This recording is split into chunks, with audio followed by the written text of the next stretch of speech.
And our guest this evening is Jim Stanger. And Jim is a good friend of mine, and he used to live here in Las Vegas. And he was the I guess you were the ED for Friends of Sloan Canyon, and he worked for the Southern Nevada Conservancy. But this past spring, he moved to Reno to work for Friends of Nevada Wilderness as their community and development director. And Jim is a really interesting guy. He has taken several trips with Friends of Gold Butte and other organizations out into the desert and done some fabulous things with telescopes and binoculars and such.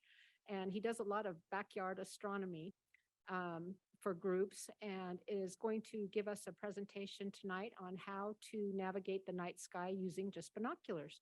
So with that, I will let it go to Jim. Thank you, Jim. Got it, Brenda. Hi, everybody. I was almost getting ready to introduce myself again, but Brenda's already done that. So I'm going to jump right in. Let's see. So yeah, I'm the Community and Development Director for Friends of Nevada Wilderness. But in the past, I've done some independent interpretive work. I have been doing a program, this Introduction to Backyard Astronomy program, Trailside, local trailheads in Clark County for a number of years leading up to COVID. Got pretty awkward, of course, during and even a little after that. So I haven't done this in a while. The first time I'm used to doing this out, of course, under a dark sky in person. I did this a couple of years ago for Friends of Gold Butte, and virtually I had no idea if it would work. And I think it does a little bit. So when Brenda invited me to do it again, gave me a chance to update my info, and let's have a little fun under a virtual night sky, shall we? Let's see, I'm going to share my screen. I've got a little, let's share the whole thing. I've got some notes here. Nothing, you won't have to read a lot of stuff. This is just some notes, some stuff to tag along while I'm talking. There are my contacts. If you had, after this, if you have any questions about this, about anything I've talked about, please, there's my email address, and I'm not on Twitter anymore. That's I moved to a platform called Mastodon, so it's a little weirder to give my Mastodon address, but that's it if you are so inclined. And I'd be happy to answer any questions you have. So there we go. Our society has a strange problem for decades, hundreds, thousands of years, tens of thousands of years.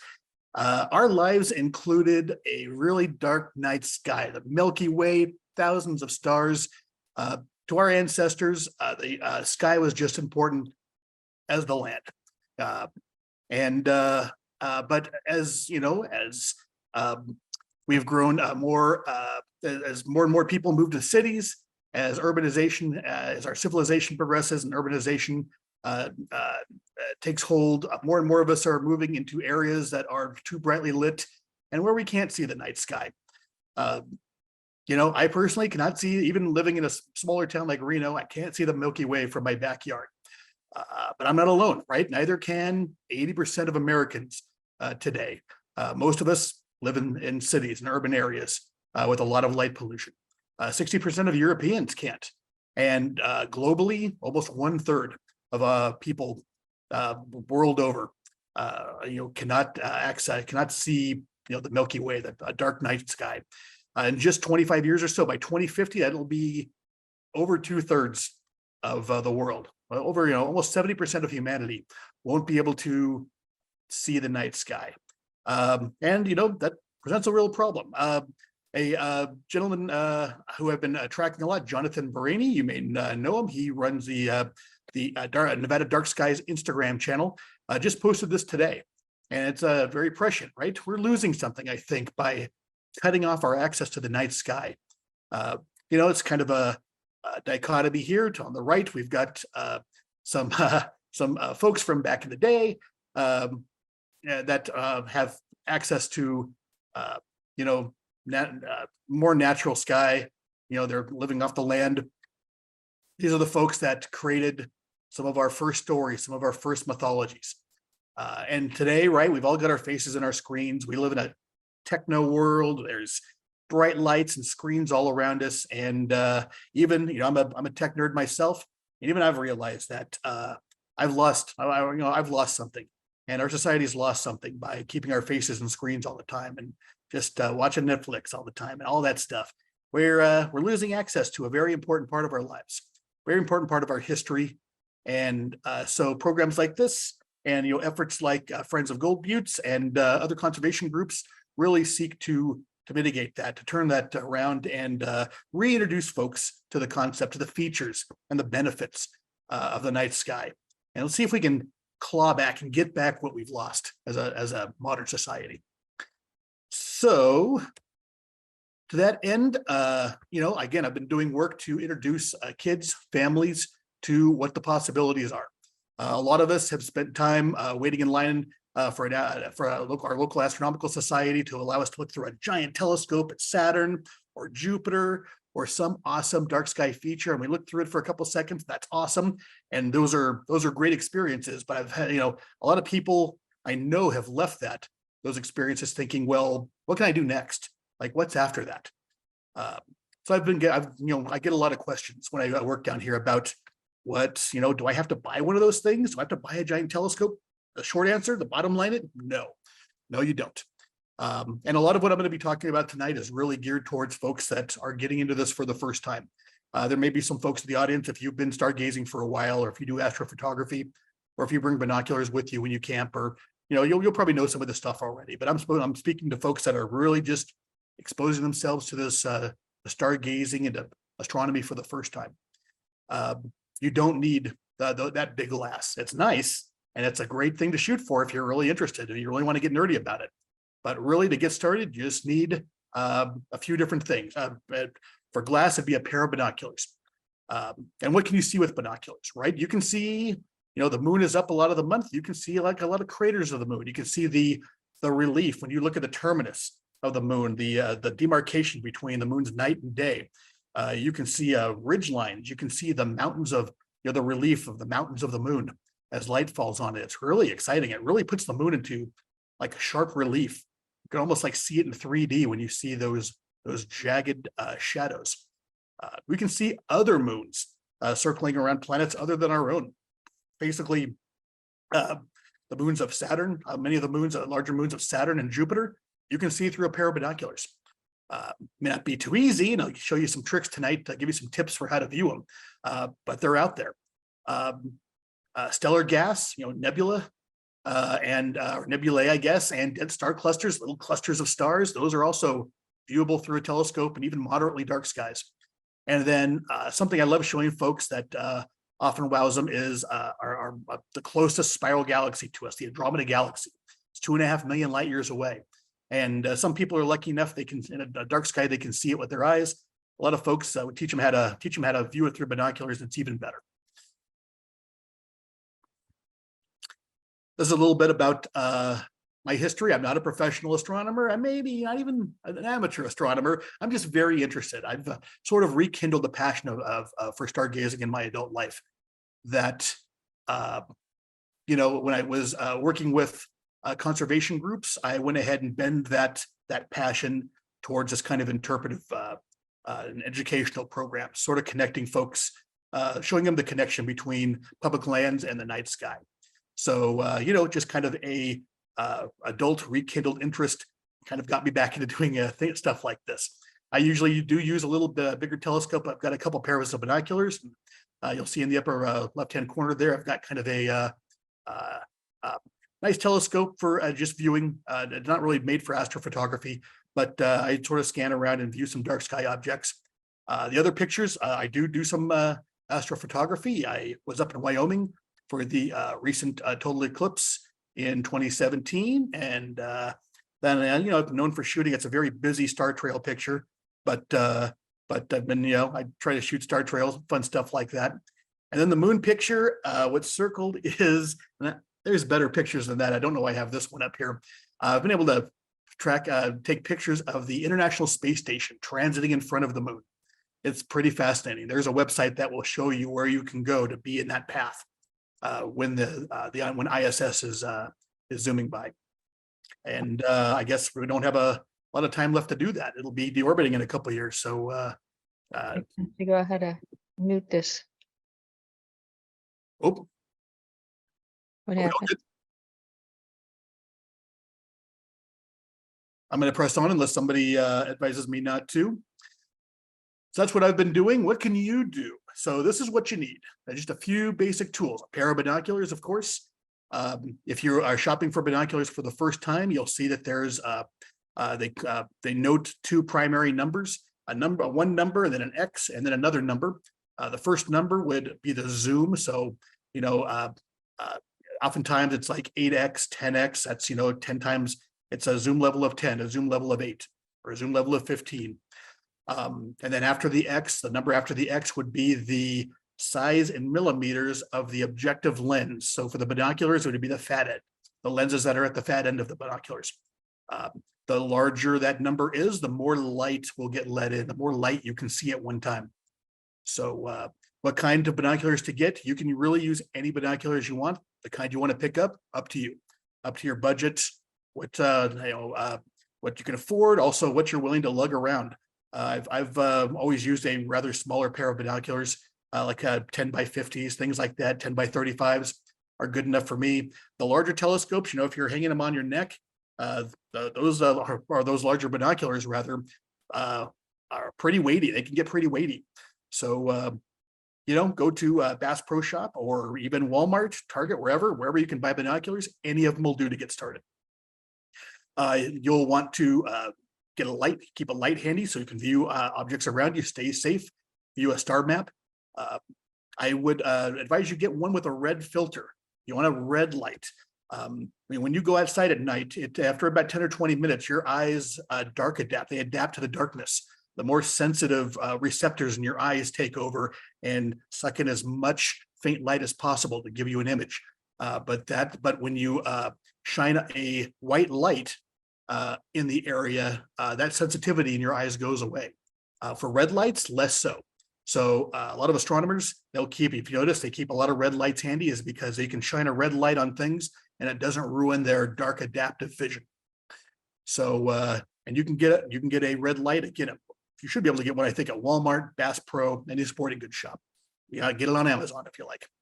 A good comfy chair, right? If you get as enchanted with stargazing as I get, you're going to be spending 1, 2, 3 hours probably. Before you know it, half the night's gone by. So get comfortable, folks. Get a comfy chair, get a comfy pillow, recliner, whatever you like.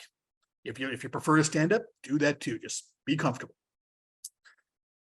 And then what you'll need to guide you around, it would be a map, right? If we want to get around the land, we're going to use a map. Same thing for the sky. We'll start kind of with an analog versions. I know we live in a techno world, but I still, I talk to kids and families, I still recommend they grab a good old paper map to start out with. Especially since if you take this into a camping environment, you don't need batteries for a paper map. Paper maps last forever. You can get the one on the right here is just one you can print out. I have one on my screen, actually, I'll show you. By Sky Maps, you can go to skymaps.com. There's an organization in Australia that will generate a sky map like this every month, and it's free to download. You can make as many copies as you like, distribute them if you like. It's really fun. In fact, I've got, here we go. Here's the website you go to download it. And then this is this month's sky map. You can see it's for October 23rd. And it's for our, boy, it's getting a little small, I apologize, but it's for roughly the latitude that North America is in, almost exactly Reno's latitude. And then it's good for, you know, it's most accurate in at 8 p.m. in early October, and then a little earlier, 7 p.m. in later October. I'll explain why in a moment. Let's see. And then you can also use what's called a planisphere. You may see these at like mall science shops or things like that. What's the name of those shops? I forget now. But or you can order one online. This does a lot of the functions of the paper map, but it's not designed to be thrown away, or it doesn't have an expiration date. It's got a dial inside. What you do is you match on this one that I'm showing, you match the black dial has dates, and then the green portion, the inner portion, has times. You want to turn the wheel until you find your date and the time that you're viewing. And if you match those up, the window will show you what stars are available that night, what stars you can see. Generally, this isn't the entire sky. This is more, there's usually one side that has the southern facing stars. And then if you flip it over for a lot of these, you can do the same thing and face the opposite direction and view the northern facing stars. And I'll go through how to use these in just a moment. I'm going to take a moment and pause though. Any questions? I'm going to go to Zoom mode and we'll take a moment. If anybody has any questions, I am happy to field them. I'll stop periodically like this. Not hearing any, I will press on. Brenda, if please chime in if there are questions at City Hall, happy to field them. And then, so these are, the paper and analog ones, but of course, we all carry phones in our pockets these days. There's a plethora of night sky, of dark sky apps out there, star maps. I've got a few that are on, I've got an Apple iPhone, so these are some you can find on Apple's App Store. My personal favorite, my go-to would be the one on the bottom, Star Walk 2. These are all good. That's just sort of the one that works for me the best. I'm familiar with the interface and whatnot. A lot of these have free versions, but if the paid version is just a couple bucks and usually get you like a database of objects you can look up, not just night sky objects, but things like space station or satellites, things like that. There's also a app called Stellarium, also very good mobile app. I'm going to be using the web version of it tonight to be our virtual night sky. And I can't believe this works when I use the night sky. Let's see. Okay, so the getting around the night sky in take it back to this for a second. Getting around the night sky is really a function of learning about the brightest stars in the sky, kind of using a base camp or using like a star or a couple stars as a starting point. If we think about a baseball analogy, that would be like home base, or a travel analogy, exploration analogy. You have everybody's got a home base they go back to.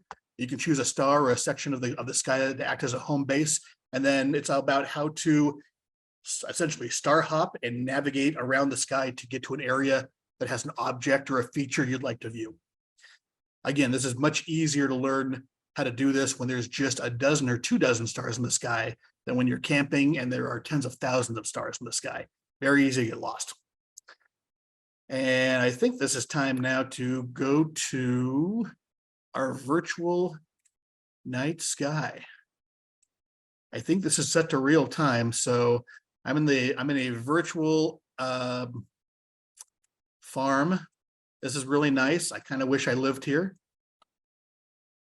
The sun is setting, at least near Sparks it is, and there we go. We'll set it to, we'll look roughly south. And I'm gonna do a little time travel here. We can't really, there's no dark sky yet, but I'm gonna go ahead and time travel in this app to just an hour or so away. Ooh, there we go, just an hour away. That's what the sky might look like in many parts of Nevada. We'll back it off a little bit to show kind of an urban sky. So if you're in Clark County, if you're in Vegas, specifically like the Vegas Valley, there's so much light pollution that your sky probably looks a little more like this. Probably a couple dozen stars in the sky. As stars start coming out, I can tell you this star right here is probably the first one you'd see as the sky gets dark, Arcturus. But it's kind of off to one side, so I'm not going to focus on that tonight. I'm going to focus on pretty much when you go out, as you're starting to learn to navigate, you want to create a home base. Actually, I can pull out on this app a lot and almost create almost the same view that our star map gives us, right? Pardon me, I've got some Zoom interface to kind of meander around. Pardon me a second. There we go. So does, this looks familiar. If we just saw this a couple minutes ago. So same kind of situation. Here's south. South is on the bottom. on our view. South is also on the bottom, and a couple highlights, a couple stars that show up that kind of pop or kind of in the center are these 3 stars right here. These are known colloquially as the summer triangle, because the summer is when they spend the most time in the sky throughout the night. Although as it goes into fall, we can still see them. If we look at our map, there they are. So these 3 bright stars on a star map like this, I forgot to mention, the larger the dots on the map, as you'll notice here, the brighter the stars. So if you look at this, these 3 large dots, there's another large dot down here. There's a couple one over here, which is actually a planet. We'll focus on these 3 for a moment since they make a good home base. So we'll get orientated here, and I'm going to go back actually into sort of more of a we're there view. We'll just sort of pretend like we're looking up, almost straight up here. The triangle is. Navigating around the night sky is about 2 things. It's about equating distances and using a little bit of geometry. My methods for teaching backyard astronomy, sort of 101, don't have. I know there's a lot of astronomers, astrophotographers out there. You're probably bristling a little bit. There's units, there's ways of measuring the night sky that are well known for hundreds of years. I kind of leave those behind for the 101. This is really about eyeballing it, essentially, just using a couple simple tools and to get around. And it's very similar to somebody told me that the way I explain it is very similar to how you used to sort of drive up to a gas station to ask for directions to your friend's house in another town. They just kind of say, well, you go this direction for a little bit, and then you turn right and you go this direction for a little bit, and it's about a mile that way. And getting around the night sky for this 101 course is very similar to that. So if we're taking a look at this triangle here, any questions? I'm going to take a pause for a moment. Anybody have any questions? I won't linger too long. And for some reason, I can't get to the Zoom. So please, if anybody's, Mitch or Brenda, if anybody's asking questions in Zoom, if you could just let me know. I'll, oh, there's a bunch. Okay. Sorry, it took me a minute to get to the chat area. And connection questions. Okay, all good. I'll move on then. So we're going to use the triangle as sort of a home base. I mentioned there are 2 ways to go here. We're going to equate some distances, and we're going to use some geometry. So the reason why I say we're going to equate some distances is that if you look at a map like this, barring using units, like miles or things like that, we kind of need to eyeball a little bit the distances, how distances on the map here equate to distances in the sky. And since we have these bright objects, what we can do is we can say, okay, on this map, on this paper map, these 2 stars, this one is upside down, but it says Deneb, that's the star Deneb, and the star Vega is over here. Vega, if you saw the movie Contact about 20 years ago with Jodie Foster, that's where the signal came from. It came from the planet Vega, or it come from the solar system Vega. You can take these 2 stars and sort of measure at a distance. Since it's common to use inches and feet in America, those are probably the only units we use tonight. You can say, okay, on this piece of paper, maybe that's like an inch. We'll just call it an inch to round it out. In the sky, what does 1 inch on this paper equal in the sky? And we can go to the sky and say, okay, if the distance between Deneb and Vega is 1 inch, I'm going to look up at the sky, and we don't really have a ruler on us, an easy ruler, but we have our hands. That's a very easy ruler to use. And what you want to do is span out, maybe hold your fist in the air or fingers, right? It all depends on what you're measuring. If they're close enough, maybe you just want to use a couple fingers. I'm going to put my my hand in a fist, and you kind of point it out as far as stick it out into the sky as far as you can, and then measure, how many fists across is it from Deneb to Altair? I think when I do it, if I recall, when I started doing this program, it was for the summer stars, but for these 2 stars, I think it's around like 2 fists wide. I'm going to call it, we'll just, again, rounding out, we'll call it 2 fists wide. So 1 inch on the paper, roughly equal to 2 fists wide in the sky.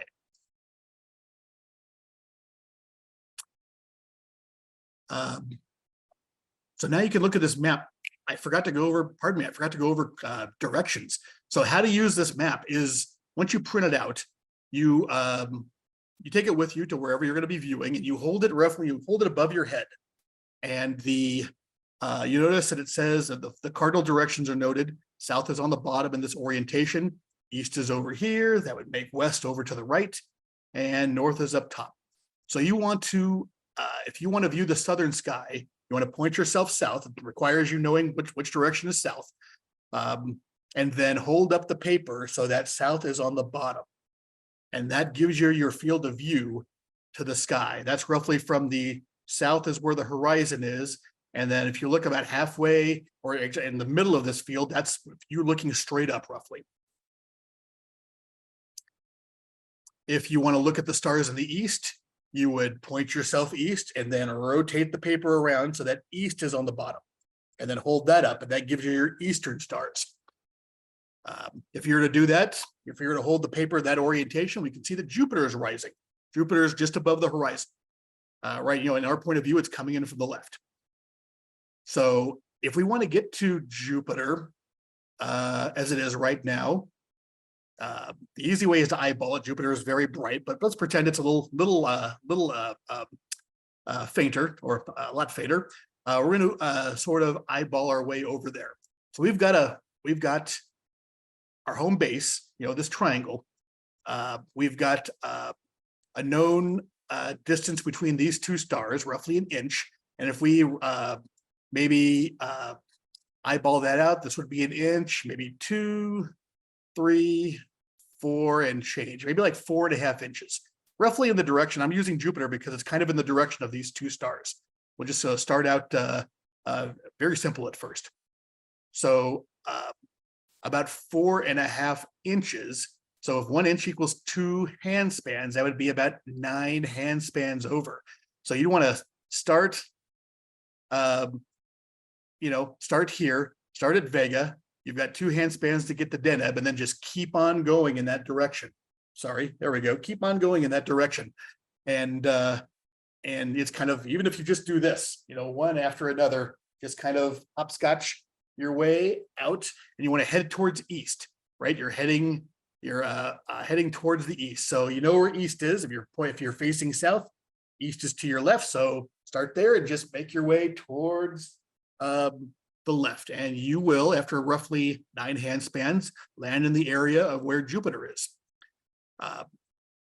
From there, if you couldn't see Jupiter, you could, at least what area it is now.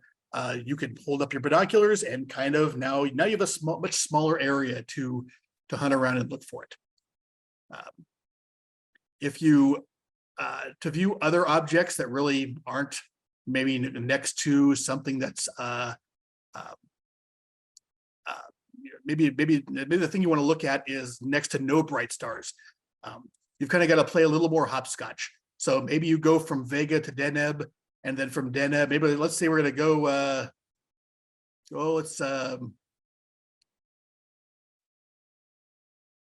Let's go back to our sky. Any questions so far? Whenever I do this, about 80% of the people kind of get it, and 20% of the folks kind of have questions, or maybe I'm talking a little too fast. So if any of you are in the 20%, please speak up. Don't be shy. I'm happy to field those questions. All righty. So we're gonna, let's see how to view some fainter objects. Let's go to, okay, one of my favorite constellations. We can do this. We're going to backtrack in time a little bit to get us back to an urban sky. Here we go. This time of year, if you look almost directly south, you're going to see a cluster of stars down here, which look just like I hate to spoil it. And once you see it, if you can't see it already, once you see it, you'll never forget it. These stars right here are, most of them are in a constellation called Sagittarius, and they look just like here we go. I'm talking about these stars right here. If you notice, there's a formation here that looks a lot like a teapot that's facing down and facing to the right. So this would be the handle right here. Here's the main pot, here's the lid, and then here's the spout. There's the tip of the spout there. There's the tip of the handle and the top. So that's a very convenient place to, once you get used to navigating around, this makes a very good home base because it's right next to a whole bunch of very interesting dark sky objects. And the reason why a lot of them are in this section is because, can I do that here? I'd have to go forward a little bit. This is where the Milky Way is, going forward in time a little bit. So here's our Sagittarius, there's the teapot. Our ancestors, this is what the night sky looked like to our ancestors. And because this, we're looking at our own galaxy edge on, there's a whole bunch of the chances of seeing a lot of interesting things. You'll notice there's all these weird shapes here. M7, this is called M6, Messier 6, Messier 22. Messier is an astronomer 200 years ago. He was able to see a lot of these. He cataloged a lot of these objects for the first time. He was a cat living in Paris. He just looked up, I think either through a small telescope or with his naked eyes, he could spot these objects. So you can see a lot of this stuff. And so if you know how to get to Sagittarius and know how to navigate around the teapot, you can use this measurement method to get to a lot of these places. We'll use M7 here as an example. When I started learning to navigate with binoculars, I grew up in Orange County, California, just south of Los Angeles. I could see Sagittarius. I could see the teapot pretty well, just barely, but it was noticeable. And then I was able to pick out some of these little M objects, these Messier objects. And M7 was one I would always start with. I could tell what the viewing was going to be that night by how well I could see this little cluster of stars. So to view that, right, you can't really see it with your naked eye anymore in our light polluted skies. It's tough to. So keep your binoculars handy. You got your star chart, and we know from the star chart here. Let's go back to that. Sorry, I'm doing a lot of Zoom management here. There we go. So here's the teapot. Actually, so recognizable. They just put the colloquial name right on there, the teapot. And there's M7 and M6. Here are these two little Messier objects they're going to look at. If you can see the teapot, you'll notice there are two stars that denote the edge of the spout. You can kind of get a bead for how wide they are here. If this was if up here and up in Vega was 1 inch, maybe this is a 1/2 inch on we'll just eyeball it and round it around and call it a 1/2 inch. So a 1/2 inch was okay, if it was a 2 hand spans for 1 inch, 1/2 inch would be like 1 hand span. So if this is 1 hand span across, then if you look down here, it's probably like another 1 hand span down.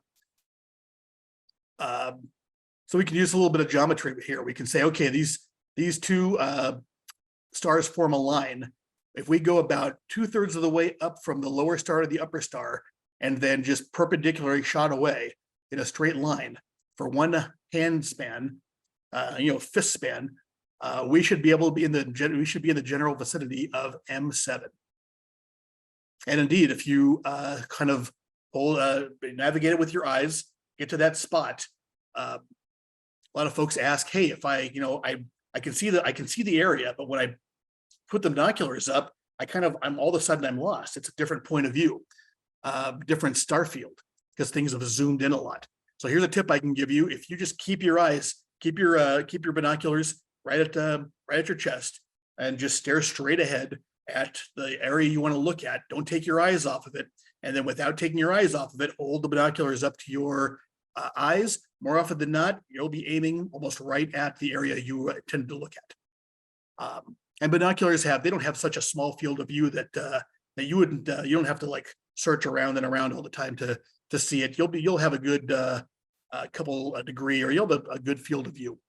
So in fact, you have such a good field of view, you could probably see those two stars that make up the spout and M7 all probably within one. You can see them all at one time with a pair of binoculars, but just spacing it out and navigating, that's the best way to do it. So these two stars are a width, about the same width down, and about 2/3 of the way from one to the other. We'll get you there. And indeed, when you look through the binoculars, this is what you're going to see. I'm going to zoom in a little bit. You kind of see there's a lot more stars that are going to be displayed here than you'd see, but you'll see this little cluster of stars here. Those stars are really spatially in the galaxy all clumped up together, close to each other. Imagine being being on a planet orbiting one of those stars, right? There would be probably never be a nighttime. Pretty crazy. Okay. That's a lot in a virtual environment and a big explanation and a kind of a hodgepodge. So it's is everybody getting it? Any questions? Cool. Okay. Let's see.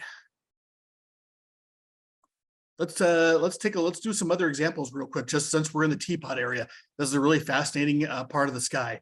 Other things you can see, there's a star cluster here. There is I think this is the Lagoon Nebula, right? The Lagoon Nebula, yes. M8, the 8th object that Charles Messier cataloged in here. This would be, so a nebula is a big, densely packed amount of stellar gas. It's in areas like this where stars are born. And you can see there are a number of nebulae you can see just with a pair of binoculars in the night sky.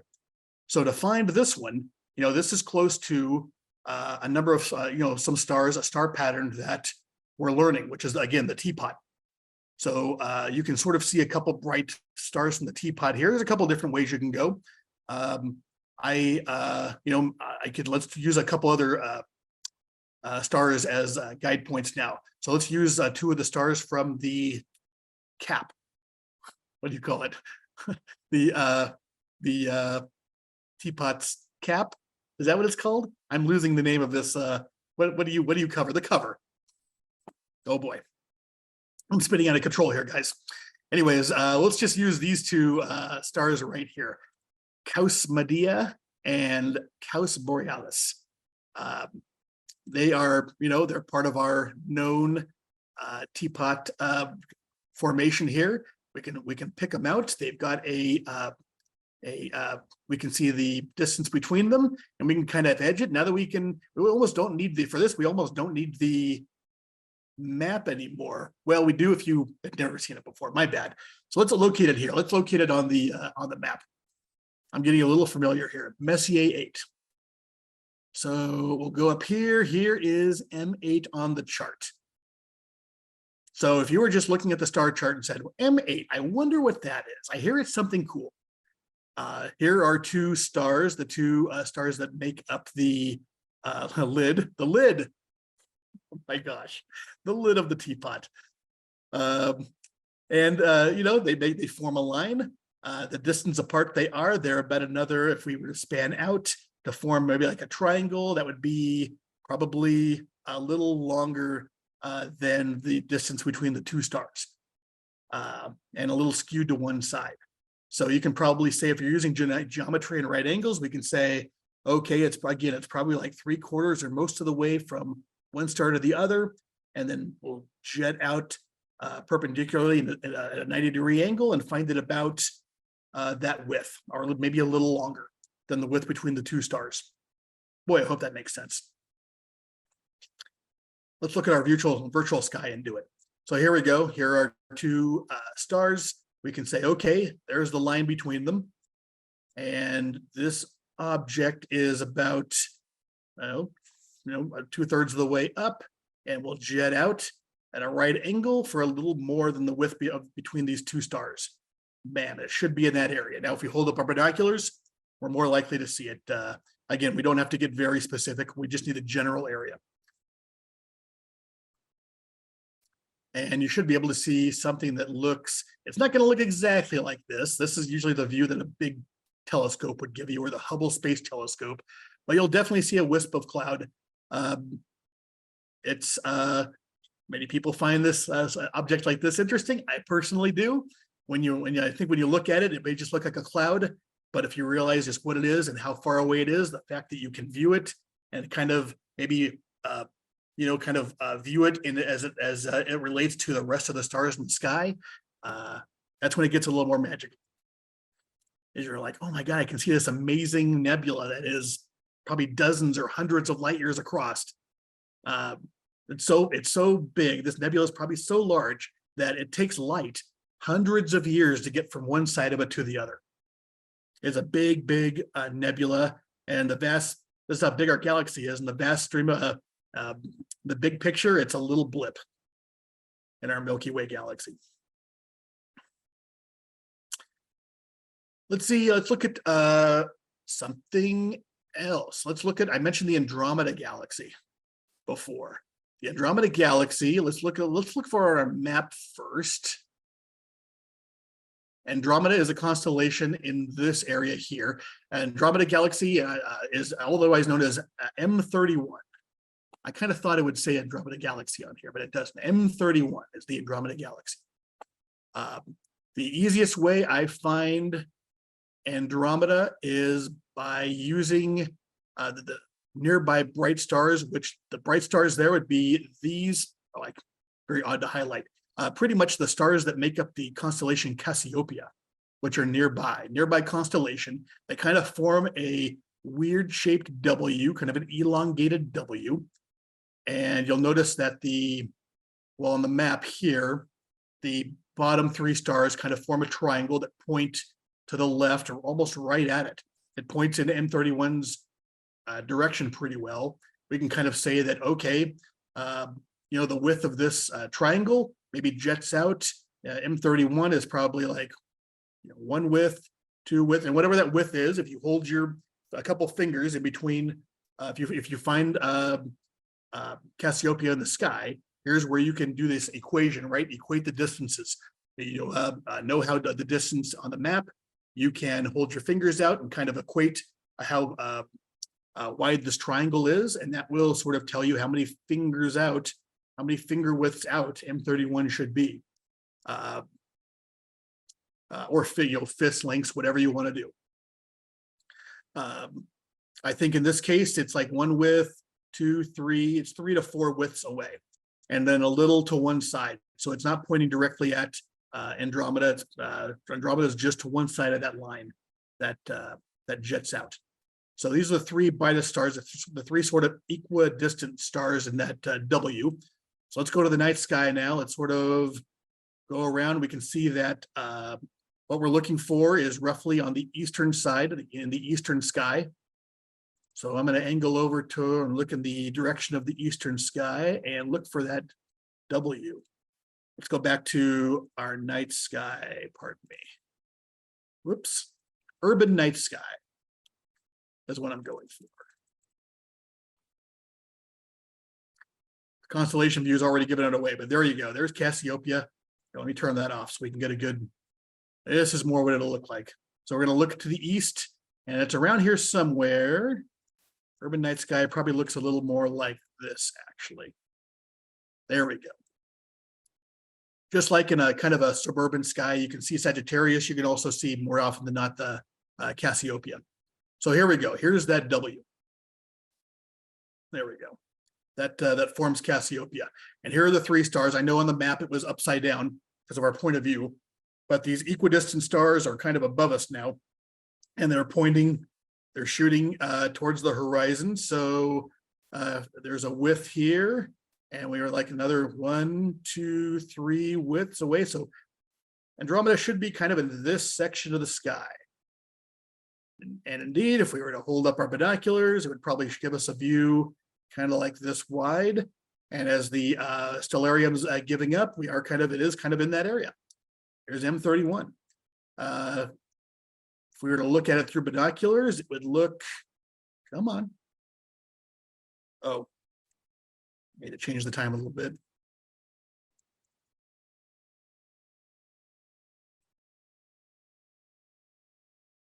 So it'll show. There we go. It kind of, in binoculars, it looks something like this. Again, without a cloud in the sky, it looks very distinctive. It's there's a core, almost like a fuzzy star, and then there's a halo around it, a very elongated halo around it.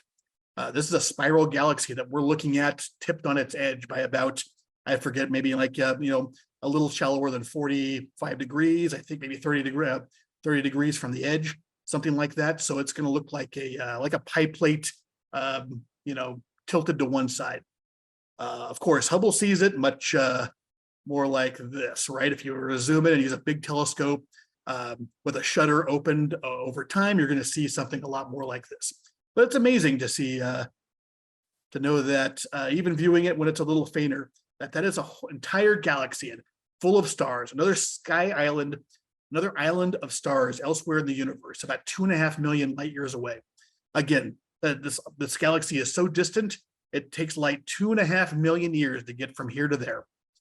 Another way to think about that is that the light you're seeing, if you choose to go outside sometime soon and you're able to see the Andromeda, the light that you're seeing, the light that's going into your binoculars and into your eyes, started in that area 2.5 million years ago.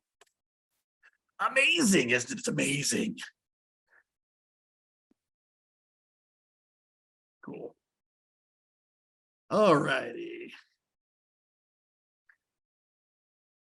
Let's reset here. I'm going to stop for hold for questions. Does anybody have any questions? No questions. Everybody's getting it. I'm either doing an acceptable job or I'm putting everybody to sleep. I don't know which it is. I'm an optimist. I like to feel like you're all just getting it, which is great. You may notice we get a lot of intruders as I'm scanning around the sky.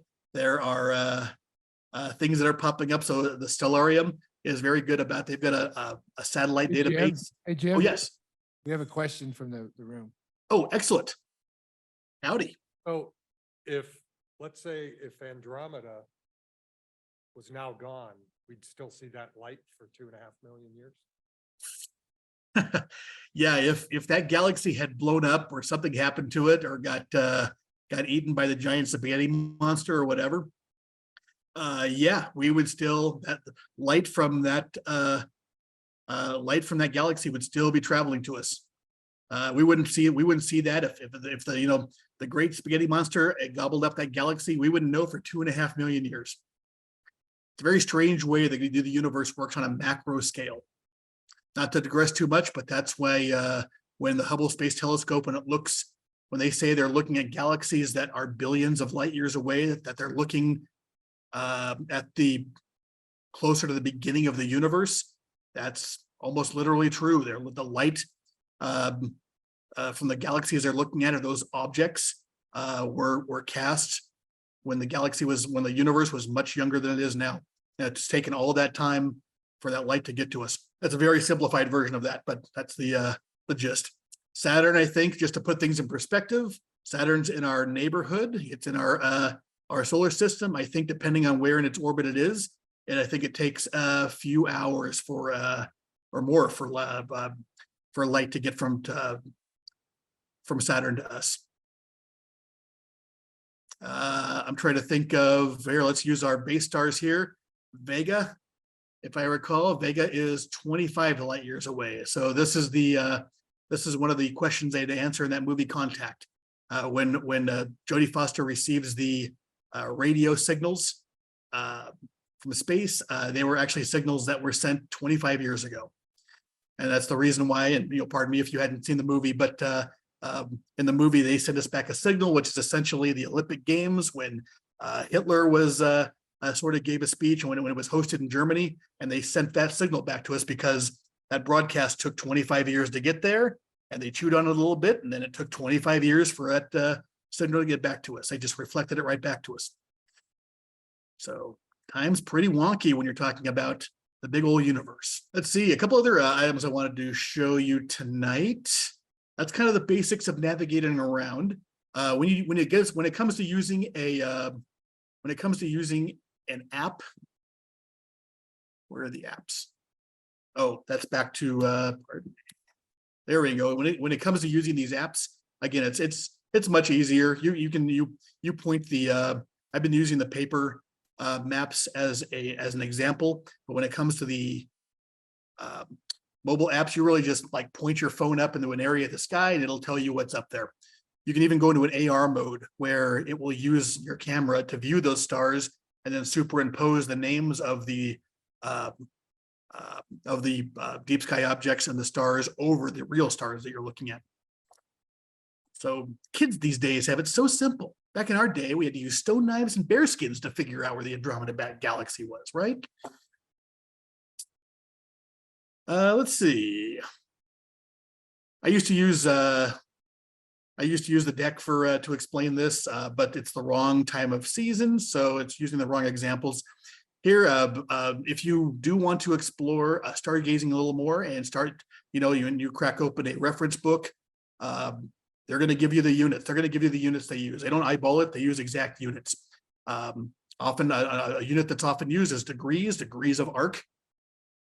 An entire circle, if we were to view the entire night sky, that'd be 360 degrees, right? A complete circle. At any one given point in time, we see 180 degrees of that sky, of that universe, because we're seeing from, just one hemisphere of the planet. So if you look from one horizon to the other, that's 180 degrees. Using our hand span measurements, those are the rough equivalents. So, if you actually look at a book and it says, hey, this object is 1 degree wide, let's just say, you can be confident, you can probably hold out your finger and it will cover that object. Or you can, if something, there's a good reference on the right-hand side, the Big Dipper is roughly 25 degrees across. If you were to hold out your fingers like this, right? Hang 10, guys. That's and hold out as far as you can into the sky. That should be the width of the Big Dipper. That works for most people because most people are proportioned, have the same basic proportions.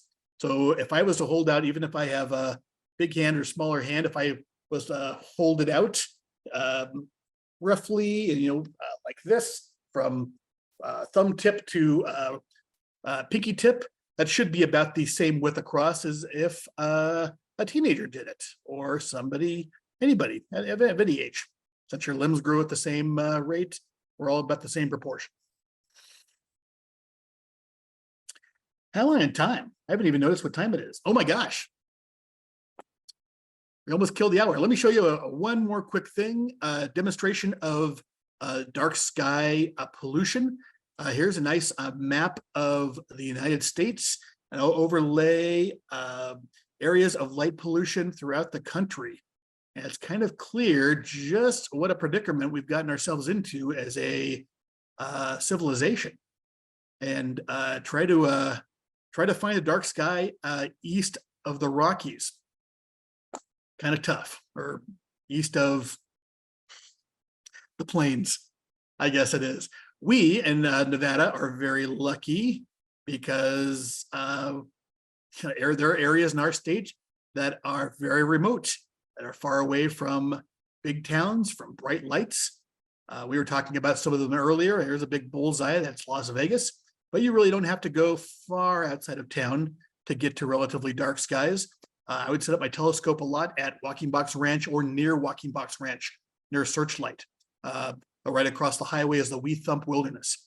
There's some pullouts there, some old cowboy pullouts, cattle management pullouts that you can pull out and grab your telescope or just grab your binoculars and see the Milky Way, have a good night sky experience. Just about 45-minute drive south of you. And if you want to get really adventurous, you can go up to Basin Range National Monument, Great Basin National Monument. Since I'm now a relatively new resident of Reno, I'm getting used to the area up here, which has some of the darkest skies in America, that like Black Rock, High Rock, NCA, Massacre Rim, which is hopefully soon going to be a dark sky sanctuary. One of only like a dozen created throughout the world. This would be Sheldon up here, Sheldon Refuge, and the state line are up here between us and Oregon. So we're very lucky. Dark skies for us, remoteness of the land, that's a feature. That's not a bug. I think for decades people have thought of this area as a waste, unused opportunity, but really this is a feature. Public lands protection and dark sky protection are hand in hand. As they like to say in the Park Service, half the park is after dark. So that's why groups like ours, conservation groups, they kind of really narrow in on dark sky, the benefits of dark skies, because if we can save those dark skies, if we can keep some areas protected, not just the wildlife that's protected, not just the landscape and cultural resources, but the sky above as well. And then the other thing I want to talk about real quick, pardon me if I'm going a little bit over, I'll keep this brief, I'm sure everybody's heard it a million times by now, but there is a total annular eclipse happening just this Saturday morning, all throughout the nation, but you'll be able to see, much of the West will be able to see at least a partial eclipse. But folks in this zone here, and hopefully you can see it, this kind of in between the red lines and especially along the blue line, as where it'll be really centered is this will be, the moon will cover the sun for about a 4-minute period or so, depending on where in the US you are, but it won't cover it totally. This isn't a total eclipse. There's one of those happening next year. This is an annular eclipse where the moon is far enough away from the earth that it covers most of the sun, about 90% of it. And if you hang out here, this area, yeah, I think it's the time between when it starts and when it ends is about 4.5 minutes, and it covers about 89-90%. Folks that are in, some of you are in Mesquite or at least in Clark County. I'll just center kind of in between Vegas and Mesquite. You're going to see about 83%, right? And pardon me, it kind of gives a little animation of the percentage. You're still going to see most of the sun covered. So don't feel like you need to be in the path of totality, although it's cool if you are. Please take a moment Saturday morning to go out and see this rare event. Please, if we're talking about using binoculars during this program, please don't try and view the sun or view this eclipse by looking through a pair of binoculars. That would be bad. Even looking at 10% of the sun's rays would have a potential to really, this is light that's getting focused into a small area when you look through binoculars, and that small area is your eyeball. So even just 10% of the sun's rays concentrated on your eyeball will ruin your whole day. So what I recommend, and boy, I had here we go. I don't have a pair of binoculars, but I do have a old-timey naval telescope, or telescope here, a monocular, I guess you'd call it. You look at it through one eye. So what you want to do is, instead of looking through the eyepiece this Saturday morning, go ahead and aim whatever you have, binoculars or whatever, at the sun. Don't look through the eyepiece. Let the rays of the sun go through into the telescope or into the binoculars, out the eyepiece, and then hold out like a piece of, maybe like a foot or two away, hold out a piece of paper, or maybe aim it against a wall or a piece of poster board. And then when you focus the eyepiece, go ahead and focus the image. The image of the sun will be projected onto that paper or onto that wall, just like an LCD projector works, just like the projector at City Hall is working tonight. So that's the safest way to view the sun. Put the image into focus, and you've got yourself, and you're looking at the sun in the safest way possible, the solar eclipse. You'll be able to see you might be able to see some sunspots along the edge, but you'll see the moon covering it. It starts about 8 o'clock. The moon starts covering the sun. At the maximum for this area is about, I think it's about 9:20 or so. right. There's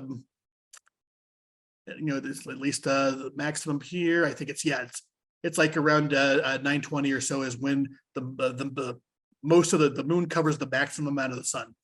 And that'll happen for a few minutes and then it will peel off over the next hour or so. So I highly recommend. This is a rare event. It said it's happened a few times in the past decade or two, but it's rare enough that I highly recommend. Just, whatever you're doing Saturday morning, weather permitting, go out with a pair of binoculars and safely look at the sun. You can even if you don't have a pair of binoculars, cut a little hole in a piece of paper and let the light from the sun go through the hole. And you can kind of move the paper back and forth until there's kind of a sharp image. You can at least see the moon going across the sun. It doesn't have to be a very, very sharp image, but it's just, please take the opportunity to view this. It's a very special event.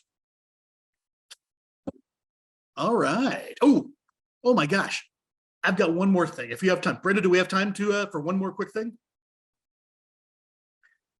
Whenever I think I can do this program in 20 minutes, it takes me 40 or an hour 60. And whenever I think I can do it in 40, I end up doing it in 20.